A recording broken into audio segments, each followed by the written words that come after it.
هستوريا الباكيكا في شنغال. قرص جدد طرح مشروع فصل شنغال عن كردستان وضمها للعراق. يعد تبني البوندستاغ الألماني تصنيف جرائم داعش الإرهابي تجاه الكرد الإيزيديين إبادة جماعية تطورا هاما للإيزيديين، ورغم أن دول أخرى أيضا كانت قد أقدمت على خطوات مماثلة، إلا أن الموقف السياسي الألماني نقل القضية لمستويات بارزة ومراحل متقدمة، بمعنى أن موقف ألمانيا قد يؤدي في النهاية إلى بيان موقف الاتحاد الأوروبي من القضية. جدير بالذكر أن هذا القرار حركت أطرافا عديدة، من بين هذه الأطراف أصدقاء الشعب الإيزيدي وكذلك أعداؤه، وأحد هؤلاء الأعداء الذين تقمصوا دور الأصدقاء المخلصين هو حزب العمال الكردستاني باكيكا. فبعد تدوير قضية شنغال والإيزيديين انشغلت الباكيكا أيضا بأوهامها وتخيلاتها، وبدأت بالتساؤل عن حصتها، بينما في الجانب الآخر سعت جاهدة للحول دون تنفيذ اتفاقية شنغال التي أبرمت بين الحكومات الاتحادية وحكومة إقليم كردستان في 10 من تشرين الأول عام 20.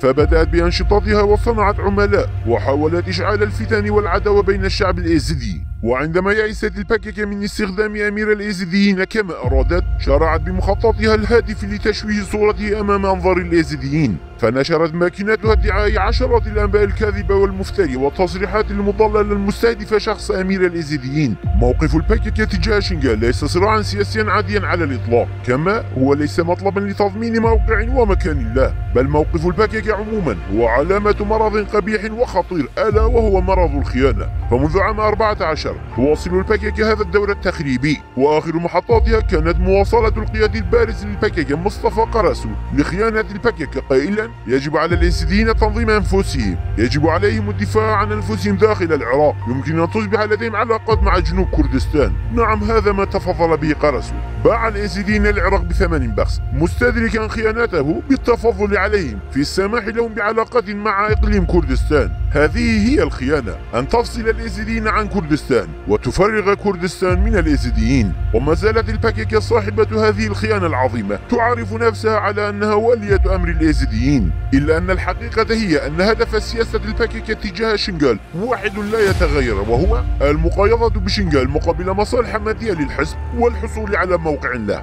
باتت شنغال مركز استثمار للباكيكا، فمنذ عام 14 تحظى الباكيكا بتمويل مادي واللوجستي من العراق وإيران على حد سواء، فالأسلحة والأموال التي تحصل عليها يبشة من ميليشيات الحشد الشعبي تعود جميعها لجيوب الباكيكا، فتصرف الباكيكا جزءا يسيرا من هذه الإيرادات على شنغال، بينما تنفق غالبيتها المتبقية على سلطاتها في روجافا كردستان. ويقوم دبلوماسيو الباكيكا بما يملكونه من ملفات بزيارات المثقفين والكتاب والشعراء والبرلمانيين والمنظمات الخيرية في أوروبا، يخاطبون المشاعر والأحاسيس ويؤججون الأفكار المعادية لإقليم كردستان. وتتاجر الباكيكا عن طريق سليمانية وكركوك ومخمور وشنغال، وتهرب المخدرات إلى روجافا على طول هذا الخط. وادعت وسائل إعلام عربية أن الباكيكا تقوم بزراعة الحشيش في سنونير، كما تقوم بتهريب الأسلحة بين سوريا والعراق، علاوة على تهريب نفط روجافا كردستان إلى شنغال وبيعه هناك. توظف الباكيكا مقاتليها الجرحى والمنهكين الذين لم يعد بإمكانهم البقاء في ساحات القتال في شنغال تحت مسمى العمل السياسي أو المؤسسات الاجتماعية،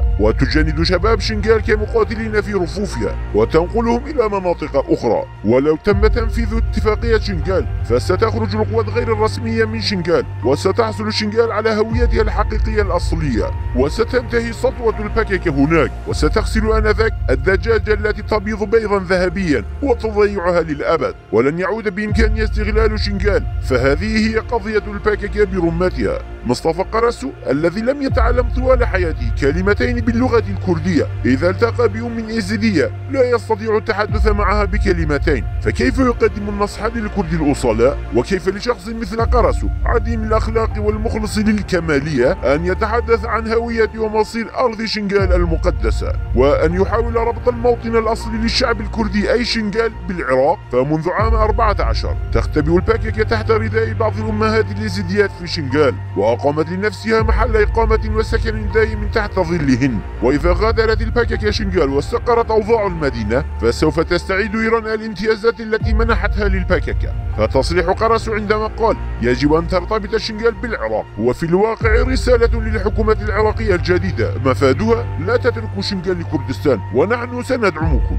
ونحن نعلم أن بعض دبلوماسيي الباككة يحاولون الآن تجديد وعدهم بفصل شنغال عن كردستان من خلال اجتماعات لهم مع الأطراف الشيعية بل وحتى بعض الأطراف السنية في بغداد والسليمانية. يقول قرسو بلا خجل وأخلاق يقدم الحزب الديمقراطي الكردستاني معلومات استخبارية للأتراك في هجمات شنغال، لكن السبب الحقيقي وراء كل الوفيات والمشاكل هو العقلية الناتنة العفنة لقرسو وحزبه. فالباككة تستخدم عددا من الشباب والعوائل في شنغال كدروع بشرية. وأما حقيقة أحداث شنغال عام 14 فلا علاقة لها بالقصص والخرافات التي ترويها الباككة. فمنذ عام 14 ركبت الباككة ظهور الإيزيديين وتقول لقد أنقذنا الإيزيديين، فلو تقبلنا أنكم أنقذتم بعض الإيزيديين لكن أعداد الإيزيديين الذين قتلتموهم أكبر بكثير من الذين أنقذتموهم. فالباككة ركبت ظهور بعض الإيزيديين المرضى بصدمة نفسية وتظل تردد لقد أنقذناهم.